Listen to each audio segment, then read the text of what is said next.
जैसा कि आपने देखा होगा मेरा प्रीवियस वीडियो जो मैंने ईवीएस पर डाला था और इससे पहले मैंने सीडीपी का मैंने डाला था, आप लोग का भरपूर सहयोग मिला, उसके लिए आपका आभार व्यक्त करता हूं। लेकिन देखिए, जब तक आप पूरी वीडियो नहीं देखेंगे और हर सवाल को समझने का प्रयास नहीं करेंगे तब तक नहीं होगा। आप वीडियो को बढ़ा कर देखिएगा या कि पूरे वीडियो को आप नहीं देखिएगा तो फिर आप समझ नहीं पाइएगा कि आखिर सीडीपी में कहाँ से क्वेश्चन बनते हैं और किस प्रकार के क्वेश्चन पूछे जाते हैं। जय हिंद, मेरा नाम है शिवम झा और आपका मेरे channel let's crack seated by Shivam Jha पर स्वागत है। देखिए, किसी भी एग्जाम का सफलता प्राप्त करने का दो ही बेसिक मूल मंत्र है। पहला कि आप जितनी मेहनत कर सकते हैं उतनी मेहनत आप जरूर करें, और दूसरा कि आप प्रीवियस ईयर क्वेश्चन को एनालाइज करें और देखें कि किस प्रकार के क्वेश्चन बनाए जाते हैं। देखिए, अभी आपके पास ये गोल्डन अपॉर्चुनिटी कई सालों के बाद आई है कि जब सीटेट ने सालाना एग्जाम आयोजित करने का फैसला किया है, क्योंकि कुछ हालिया वर्षों में ये 2-3 सालों से नहीं हो रहा था और सालाना एक ही एग्जाम हो रहा था जो कोविड के कारण या फिर किसी और अन्य कारण से बंद था। तो ये आपका ही दायित्व है कि आप पहली बार में ही शिक्षक प्रशिक्षण कोर्स करने के साथ साथ आप सीटेट में भी अच्छे नंबरों से उत्तीर्णता प्राप्त करें, ताकि आपका जो भविष्य हो वो उज्जवल हो सके। क्योंकि जब तक आप सीटेट नहीं क्वालिफाई कीजिएगा तब तक आपके शिक्षक प्रमाण पत्र की कोई भूमिका कहीं पर भी नज़र नहीं आएगी। इसीलिए आपकी अंतिम और पहली दोनों प्राथमिकता होनी चाहिए कि आप सीटेट एक ही बार में, और जब आप ग्रेजुएट हों और जब दोनों पेपर के लिए आप अपियर हो रहे हो तो आपका दायित्व बनता है कि आप दोनों पेपर में एक ही बार में क्वालिफाई करें। तो चलते हैं आज के 7/2/2023 का एक क्वेश्चन है सीडीपी का, उसका आज आपको हम क्वेश्चन प्रीवियस ईयर क्वेश्चन के रूप में दे रहे हैं। बाकी ऐसे ही आपको छोटे छोटे वीडियो आते रहेंगे जो सेक्शन वाइज, कभी आपको ईवीएस का मिलेगा, कभी हिंदी लिटरेचर का मिलेगा, कभी संस्कृत लिटरेचर का मिलेगा, या फिर कभी साइंस का मिलेगा पेपर 2 के लिए, या फिर सोशल साइंस का पेपर 2 के लिए मिलेगा। इसी तरह जितने भी सेक्शन बटे हुए हैं उस सेक्शन का अलग अलग वीडियो आपको इस चैनल पर समय आपको मिलता रहेगा।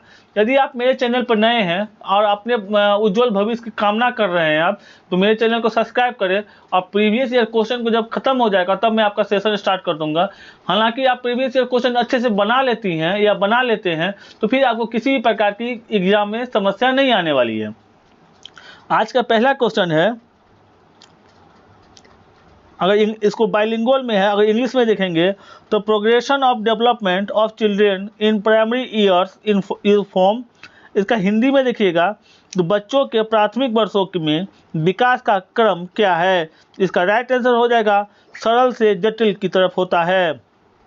और जब इसका इंग्लिश में आंसर देखिएगा तो option of first is your right answer, simple to complex. चलते हैं नेक्स्ट क्वेश्चन की तरफ। आज का दूसरा क्वेश्चन है आपका कि भाषा के विकास के लिए संवेदनशील काल कौन सा है। इसका राइट आंसर हो जाएगा ऑप्शन नंबर फर्स्ट, आरंभिक बाल्यावस्था। अगर बाइलिंगुअल में इस क्वेश्चन को देखिएगा तो इसका बाइलिंगुअल में है, which of the following is a sensitive period of language development. इसका राइट आंसर हो जाएगा चाइल्डहुड। चलते हैं आज के अगले क्वेश्चन पर।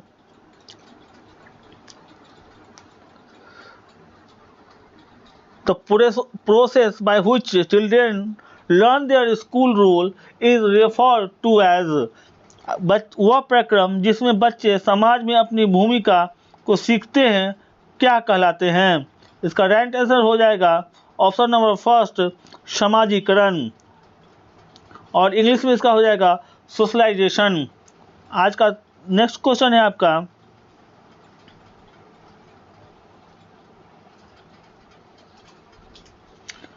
at which stage of cognitive development do children begin imitation and achieve object performance। संज्ञानात्मक विकास के किस चरण में बच्चे अनुकरण करने लगते हैं और उनसे वस्तु स्थायित्व की योग्यता आ जाती है। इसका है सेंसरी मोटर स्टेज, संवेदी गामक। देखिए, जीन पियाजे जो सीटेट के सबसे फेवरेट टॉपिक में से एक टॉपिक है, उन्होंने संज्ञानात्मक विकास के 4 अवस्था दिए हैं, SPCF। और संज्ञानात्मक विकास के जो दिए गए सिद्धांत जीन पियाजे के द्वारा, उससे संबंधित वीडियो मैंने ऑलरेडी अपने चैनल पर अपलोड कर दिया है। यदि आपने अभी तक नहीं देखा है तो आप प्ले लिस्ट में जाकर CDP के अंतर्गत आप उसे देख सकते हैं। दूसरी बात ये कि जो संज्ञानात्मक विकास को समझाया गया है वो चित्र सहित समझाया गया है ताकि आपको समझने में आसानी हो। चलते हैं आज के नेक्स्ट क्वेश्चन पर।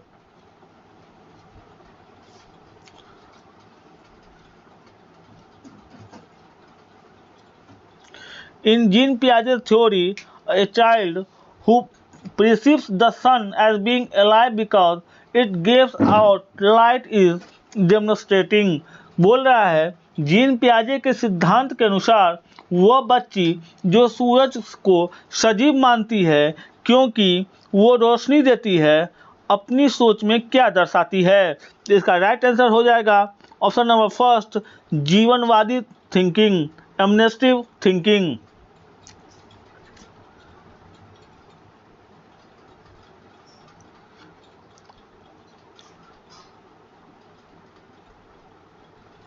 नेक्स्ट क्वेश्चन है आपका, which of the following concept not propose by Lev Vygotsky. बोल रहा है निम्न में से कौन सी संकल्पना लेव वाइगोत्स्की द्वारा प्रतिपादित नहीं है। इसका राइट आंसर हो जाएगा ऑप्शन नंबर सेकेंड, स्कीमा। चलते हैं नेक्स्ट क्वेश्चन पर। आज का आपका नेक्स्ट क्वेश्चन है,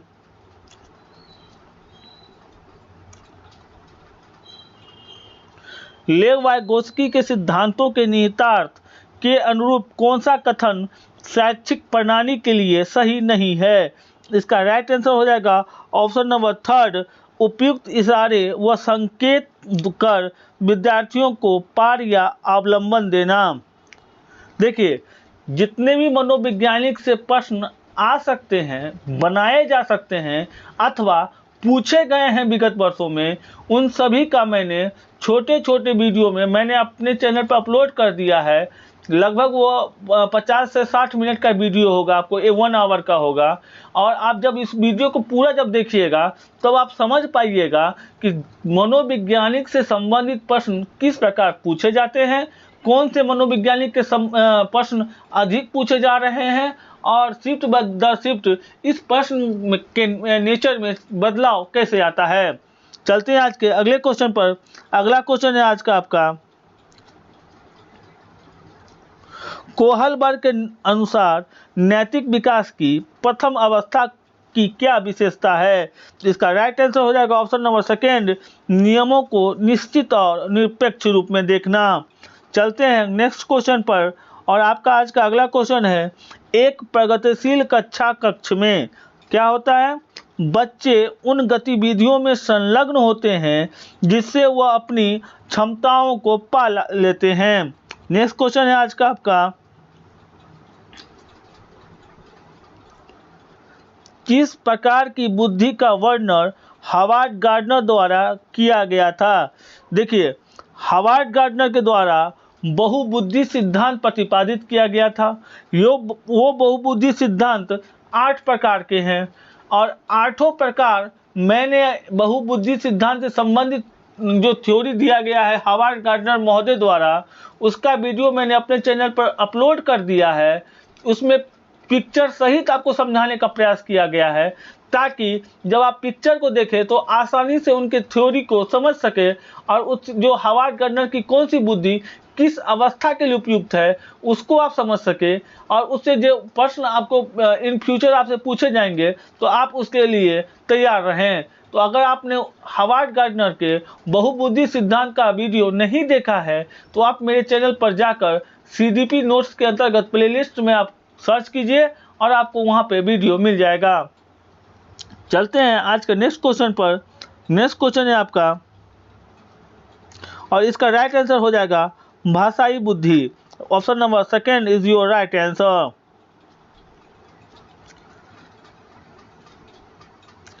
क्वेश्चन को ध्यान से समझिए, एक प्राथमिक कक्षा कक्ष में शिक्षिकाओं को व्यक्तिगत वाक्य खुद से बातचीत जो हमारी सोच और व्यवहार का मार्गदर्शन करती है।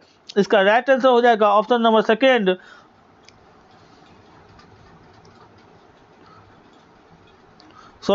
इसका राइट आंसर हो जाएगा ऑप्शन नंबर फर्स्ट, प्रोत्साहित करना चाहिए। और इसको बाइलिंगुअल में देखेंगे, in a primary classroom the teachers should ... private speech, self-talk with that guides thinking and action is called you always encourage them. Your right answer is option number first, encourage. चलते हैं आज के next question पर। आज का आपका next question है, seeing the role of boys at home and in the society, Mohan refused to play the role of a girl in a program organized in the school, saying that because he is a boy, he will not wear a girl's dress. It shows. Hindi में सवाल को समझिए। हिंदी में बोल रहा है, मोहन ने घर व समाज में लड़कों को भूमिका को देखते हुए स्कूल में आयोजित एक कार्यक्रम में लड़की की भूमिका को यह कहकर निभाने से इनकार कर दिया कि वह एक लड़का है, इसीलिए वह एक लड़की की ड्रेस नहीं पहनेगा। यह क्या दिखाता है? यह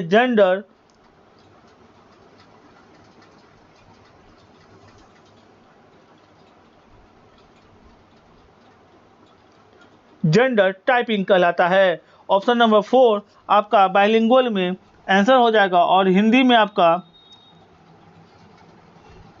विचार हो जाएगा, जेंडर प्रारूप। चलते हैं आज के नेक्स्ट क्वेश्चन पर। एक ही कक्षा में अलग अलग क्षमताओं वाले विद्यार्थियों के सिखाने की प्रक्रिया क्या कहलाती है? राइट आंसर हो जाएगा विभेदित निर्देश। यदि आप इंग्लिश में क्वेश्चन चाहते हैं तो आप कमेंट करें, आपके लिए प्रोवाइड करा दिया जाएगा। चलते हैं आज के अगले क्वेश्चन पर। सामाजिक रचनावादी कक्षा कक्ष में मूल्यांकन का प्रमुख तरीका क्या होता है? राइट आंसर हो जाएगा ऑप्शन नंबर सेकेंड, सहयोगात्मक परियोजनाएं। आज का नेक्स्ट क्वेश्चन है आपका, विद्यार्थियों के आकलन का सबसे महत्वपूर्ण उद्देश्य है। ऑप्शन नंबर फर्स्ट, अध्यापन की प्रभावशीलता पर विचार करना और सीखने को बढ़ाने के लिए इसे संशोधित करना। चलते हैं नेक्स्ट क्वेश्चन पर। विद्यार्थियों को उनकी अभिरुचि, जरूरतों व परिवेश की विभिन्नताओं को ध्यान में रखकर उन्हें विविध प्रकार की गतिविधियों व अनुभवों के विकल्प देना किस सिद्धांत का पालन करता है? राइट आंसर हो जाएगा ऑप्शन नंबर फर्स्ट, समावेशन। आज का आपका नेक्स्ट क्वेश्चन है, निम्न में से क्या कक्षा कक्ष में सांस्कृतिक संवेदनशीलता को बढ़ावा नहीं देता? राइट आंसर हो जाएगा ऑप्शन नंबर थर्ड, केवल प्रभावी संस्कृति के त्यौहार मनाना। चलते हैं आज के अगले क्वेश्चन पर।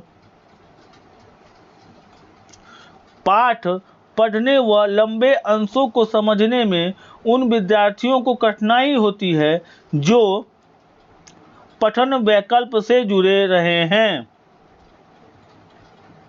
जो पठन वैकल्प से जूझ रहे हैं। देखिए, जो अधिगम विकास से संबंधित सवाल पूछे जाते हैं सीटेट में, वो सीडीपी के अंतर्गत भी पूछे जा सकते हैं, वो ईवीएस के अंतर्गत भी पूछे जा सकते हैं, वो हिंदी के अंतर्गत भी पूछे जा सकते हैं। मतलब इस प्रकार का अधिगम विकास से संबंधित प्रश्न को बनाया जाता है कि वो किसी भी सेक्शन में जाकर अपने आप को एडजस्ट कर लेता है, फिट कर लेता है और सवाल आपको लगता है कि ये इसी टॉपिक से जुड़ा हुआ है। अधिगम विकार कितने प्रकार के होते हैं, किस अधिगम विकार में किस प्रकार की कठिनाइयां सामने को आती है, इससे संबंधित वीडियो भी मैंने अपने चैनल पर डाल दिया है और ये भी पिक्चर सहित डाला है, ताकि जब आप पिक्चर सहित उसको पढ़ें तो आपका कंसेप्ट एकदम क्लियर हो जाए। चलते हैं आज के नेक्स्ट क्वेश्चन पर और आज का नेक्स्ट क्वेश्चन है आपका, श्रवण बाधित बच्चों जो सुन नहीं सकते हैं के लिए कौन सी शिक्षण सामग्री उपयुक्त नहीं है? सवाल आपको मैंने हमेशा बताया है कि जब आप हॉट सीट पर बैठे तो सवाल को आप बड़े गौर से, ध्यान से और चिंतन के साथ पढ़े। यहाँ पर जो आपका सवाल है उसमें एक पूछ जोड़ दिया है, टेल ऐड कर दिया है और वो टेल को क्या किया है, नहीं है ऐड कर दिया है। तो जो कि आपको ये ध्यान रखना होगा, और आपको जब समझ में आएगा कि सवाल किस प्रकार से पूछे जा रहे हैं और वो सवाल हमसे किस चीज़ का उपेक्षा रखता है, तो आपको आराम से आंसर मिल जाएंगे। इसका राइट आंसर हो जाएगा ऑप्शन नंबर फर्स्ट, श्रव्य किताबें।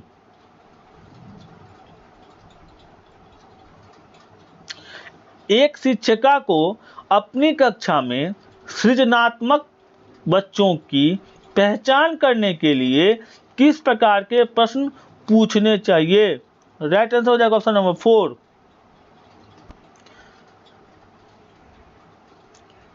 नेक्स्ट क्वेश्चन है आज का आपका, यह महत्वपूर्ण है कि बच्चा अपने साथ जो अनुभव स्कूल में लाता है उन्हें आगे बढ़ाया जाए। आपको मैंने फिर बाद में समझा रहा हूं कि जब आप एग्जाम देने के लिए जब हॉट सीट पर बैठिएगा सीटेट के, तो आप दिमाग से निकाल दीजिएगा कि आप एक शिक्षक बनेंगे या बनेगी, या आप एक शिक्षक हैं। आपको ये सोचना ही नहीं है। आपको सोचना है कि आप एक बच्चे हैं, या तो आप 1 to 5 का बच्चा समझ लीजिए जब आप पेपर फर्स्ट दे रहे हो, या 1 to 8 का बच्चा समझ लीजिए जब आप अपर प्राइमरी लेवल का 6 to 8 पेपर नंबर 2 दे रहे हो। तो आपको जब आप बच्चे के भांति आप सोचने लगिएगा, तो आपके उत्तर एकदम सटीक चलते चले जाएंगे। ये सबसे अच्छा और सबसे किफायती तरीका है आपके लिए सीटेट का। चलते हैं नेक्स्ट क्वेश्चन पर।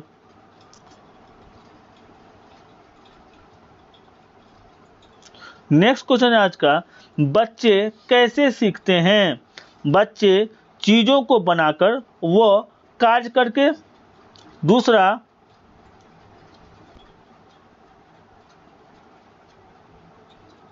दूसरा है पढ़कर और लिखकर। तीसरा है बोलकर व सुनकर, और चौथा है सोचकर और मनन कर। इसके राइट आंसर हो जाएंगे option number first, second, third और फोर्थ के साथ ऑप्शन नंबर 4। चलते हैं आज के अगले क्वेश्चन पर। अगला क्वेश्चन है आज का, किसी कक्ष में विद्यार्थी बेहतर ढंग से सीखेंगे। राइट आंसर हो जाएगा ऑप्शन नंबर थर्ड, शिक्षक बच्चों को उनकी गति के अनुसार सीखने की अनुमति देता है।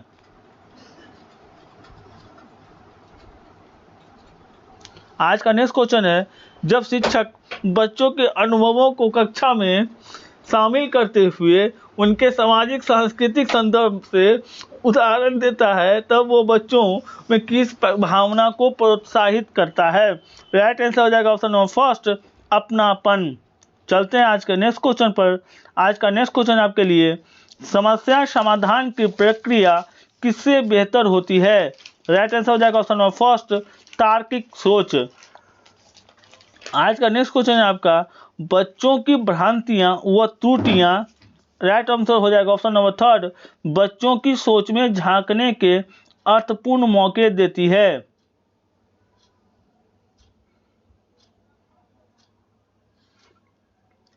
नेक्स्ट क्वेश्चन है आपका, ... इस बात का संकेत है कि शैक्षिक गतिविधियां बच्चों के लिए यांत्रिक व दोहराव वाली हो गई है तथा उसकी रुचि नहीं है। राइट आंसर हो जाएगा उब। आज का नेक्स्ट क्वेश्चन है आपका, अभिकथन है। अब इससे सवाल भी बहुत अच्छे खासे मात्रा में पूछे जा रहे हैं, तो इसलिए अभिकथन को ध्यान से पढ़िए और तर्क का फिर अंदाजा लगाइए।